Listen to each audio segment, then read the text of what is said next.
Praise the lord. ఎలా ఉన్నారు? బాగున్నారా? మీరందరి కొరకు ప్రతినిత్యం మేము ప్రార్థన చేస్తూ ఉన్నాం. దేవుని యొక్క మహిమ, దేవుని యొక్క ఆశీర్వాదాలు నిత్యము దేవుడు మనకి తోడయించి నడిపించును గాక. ఈరోజు మరి యొక్క మాట తీసుకొని మీ అందరి ఎదుటికి రావటానికి దేవుడు నాకు ఇచ్చినటువంటి కృపను బట్టి, ధన్యతను బట్టి దేవాది దేవునికి కృతజ్ఞతాస్తుతులు, స్తోత్రాలు చెల్లిస్తున్నాను. ఈరోజు దేవుని యొక్క మాట యెషయా గ్రంథము 66వ అధ్యాయము 19వ వచనం ఆఖరి లైన్. వారు జనములలో నా మహిమను ప్రకటించెదరు. ఈరోజు దేవుని యొక్క మాట యెషయా గ్రంథం 66వ అధ్యాయము 19వ వచనం. వారు నా జనముల ఎదుట జనములలో నా మహిమను ప్రకటించెదరు. ప్రియ విశ్వాసి, ప్రియ దేవుని బిడ్డ, దేవుడు ఇక్కడ మాట్లాడుతూ ఉన్నాడు.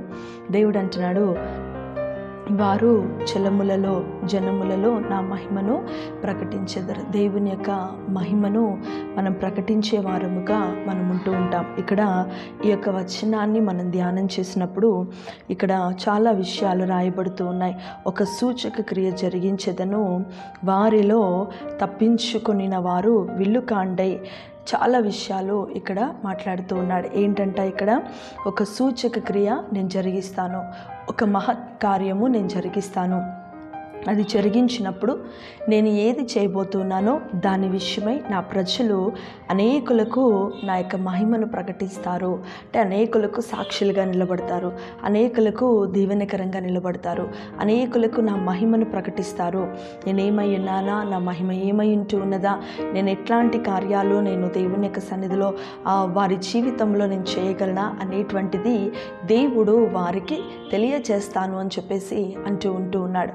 మన ఎడల దేవుడు ఎంతో ప్రణాళిక కలిగి, ఎంతో ఉద్దేశాన్ని కలిగి అది మన జీవితంలో నెరవేర్పు చేయాలని దేవుడు ఆశపడుతూ ఉంటాడు.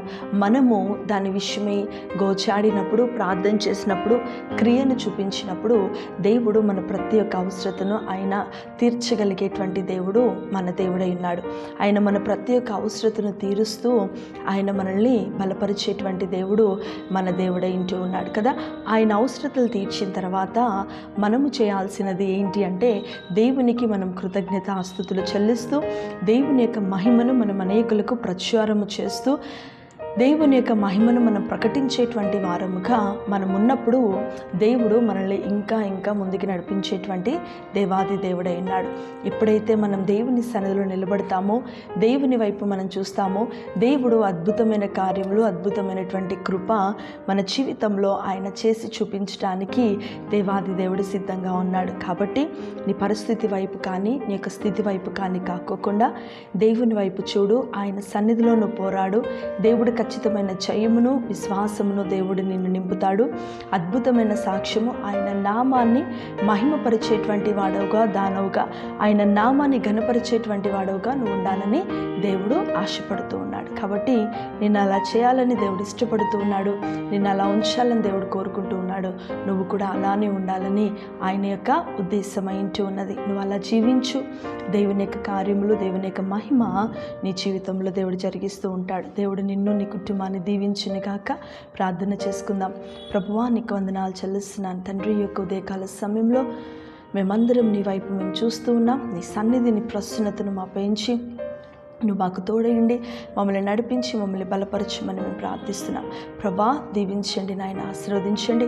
నీ యొక్క ఉన్నతమైన కృప నీ సన్నిధి ప్రతి ఒక్క బిడ్డపై ఉంచండి నాయన. వారు నా యొక్క జనులు నా యొక్క మహిమను చూస్తారని, మహిమను ప్రకటిస్తారని నీ యొక్క లేఖనాలు సెలవిచ్చిన ప్రకారము నీ బిడ్డలు నీ యొక్క మహిమను ప్రకటించువారుగా, నిన్ను స్తుతించువారుగా, అనేకులకు నిన్ను పరిచయం చేయవారుగా వారిని ఉంచి, వారిని దీవించి, ఆశీర్వదించి బలపరచమని యేసుక్రీస్తు పరిశుద్ధ నామం బిడ్డలందరినీ కూడా నీ చేతులకు అప్పగిస్తున్నాను తండ్రి. ఆమేన్.